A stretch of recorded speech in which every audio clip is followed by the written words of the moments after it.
One. Okay, you're on the clock, and you're passing time with us, a Detroit Lions podcast. I'm Rob. I'm Brian.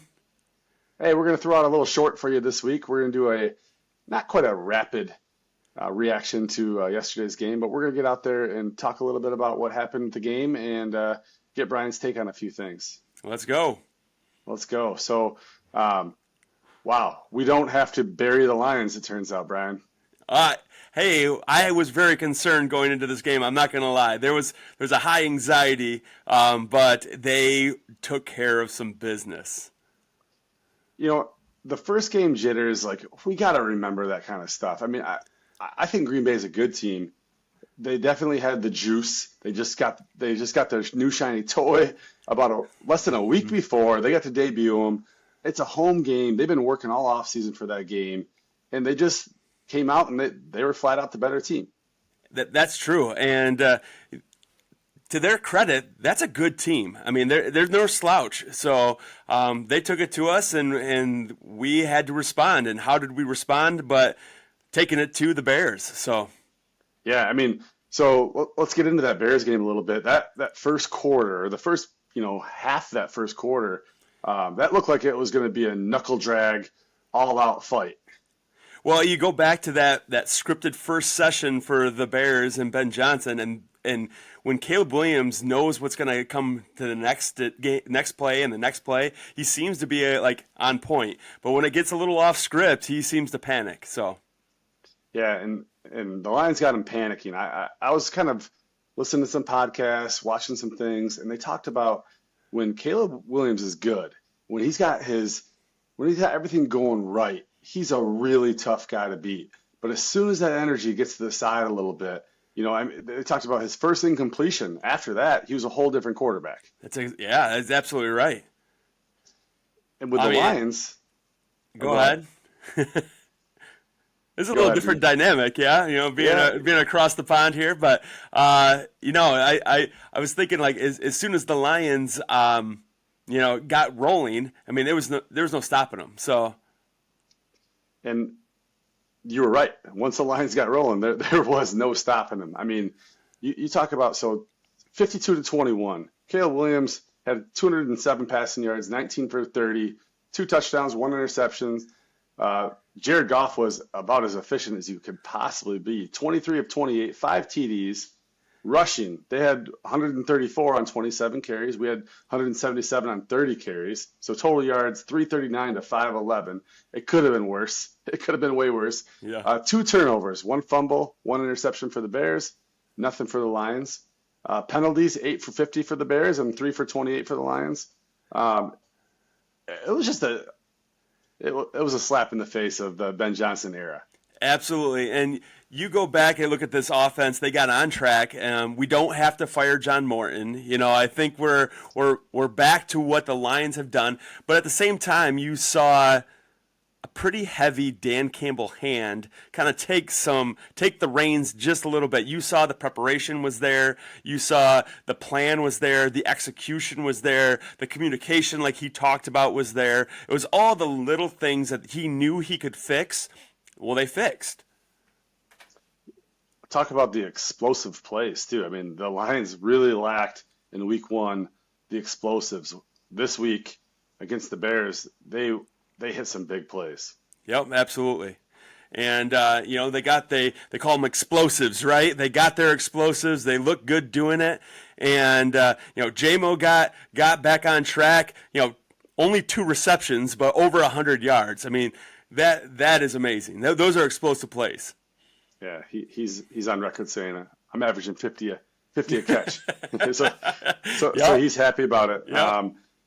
Yep. Detroit they really defended the run very well too, and that takes kind of the wind out of a team's soul. And the Lions really stuffed the run the whole game consistently. And early on, it looked like DeAndre Swift had something going. He had a big carry of 20-plus yards. But from then on out, I mean, a total of 63 rushing yards, still had a touchdown on 12 carries. I mean, they ended up making adjustments and they shut him down. And I'm going to tell you, Tyleik Williams is going to be a problem for other teams in the running game. Woo! Yeah, Tyleik, he blew some things up in the running game for sure, but also disrupted the passing game a couple times as well. 2 batted passes. One on a 4th down. The guy got to the quarterback a bit and didn't necessarily get those pressures, but at the same time, it was disruptive. So explosive plays, a strong run support, and also dominance in the turnover category. That's a recipe for winning the game.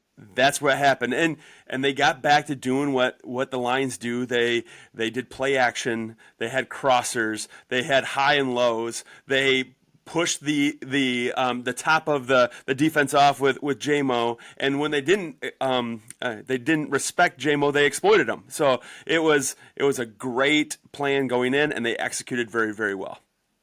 I still think that the Detroit running game looks a little off. Like Gibbs got his yards, but it came on a couple big carries, right? Like there was a lot of times where it just felt, I don't know, like not quite like going back to the Barry Sanders days, because that'd be a disservice to Barry Sanders, but there was a lot of like zeros or even negative yardage plays, and then you get a big one. Sure, I'll tell you, we have a young interior O-line. And I think that has something to do with that. This is not I don't think this is on Gibbs or Monty, but the gaping holes that we were able to have last year, they're not quite as gaping, right? We still got some maulers, and we still got some guys that are going to push you around, but at the same time, I don't think they're nearly what we had with a Ragnow and with a Zeitler. So, yeah, that makes sense. Nervous at all about Jake Bates? It was a 55-yarder. He pulled it a little left. It had plenty of leg. I'm not nervous. I think he's gonna probably miss 1 or 2. I just we hope that he's automatic with every kick, but that one didn't come back to burn us, so I'm gonna let that one go. Yeah. Offensive line, you touched on it a little bit, but when you watch the game, I know the grades came back, and some of the guys weren't super highly graded, but when you to the eye, it was a night and day improvement from week 1 to week 2. It was better, and you look at the communication they had, it was better. Obviously, there's still room for improvement, and I think they're going to continue to grow each and every opportunity they get, each and every game, each and every practice even, so that they can gel. But they got better, so that's what you want to see from week 1 to week 2 is improvement. Did you pass Bill in the hallways at all today? And did he have anything? Let's not preview what he wants to talk about for next week, but did he have anything to say about? Bill did go from his we're not winning another game, it's over, to we're gonna be 16-1, so we're good. Oh man, life's a roller coaster with Bill. I absolutely love it. I love it. So just an absolutely big program win. It was good to beat Ben Johnson. It was good to take some juice, roll it forward in the year. We're back on track. There's going to be more losses. Maybe not the same way they lost to Green Bay, but this isn't going to be the last loss week 1. You're going to have some of these trials and tribulations this year. The schedule's way harder. Team's focus is playoffs and beyond. So we'll throw out the tape on that week 1. Week 2. Throw out the tape of that too, because it might not be that easy for the next 4 or 5 weeks. So we got a couple good games coming up here.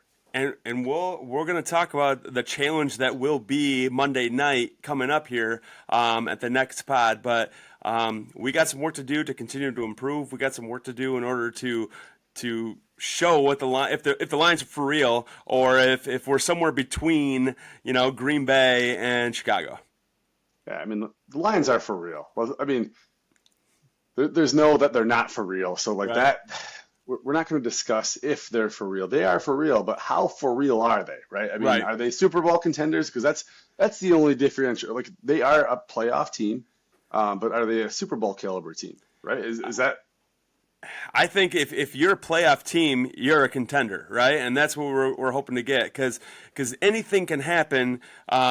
come playoff time. You look at the news today, and you get guys like Joe Burrow out for months, and you get guys like JJ McCarthy down for a few weeks, and you get guys like Jaden Daniels who gets banged up and might be out for a little bit. These are big injuries early in the season, and how is that going to impact these teams that we're going to see come week 4 and week 5 and week 6? So yeah, so.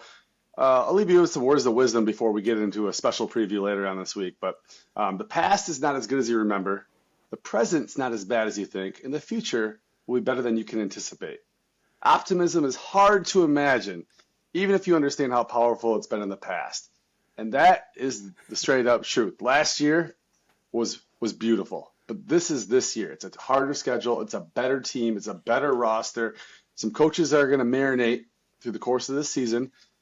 Week 1 was not very good, but this is a long marathon here, and this team is building for a Super Bowl championship. Let's go. Man, I'm fired up. Let's go. Super Bowl or bust, baby. Super Bowl or bust. So, Brian, can you preview what we got going on later this week?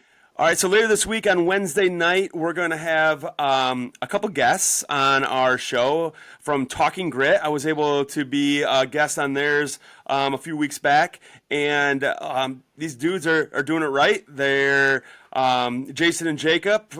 They're knowledgeable, they're fun, and they have their own little pod, Talking Grit, out there. So check them out, and check us out on Wednesday.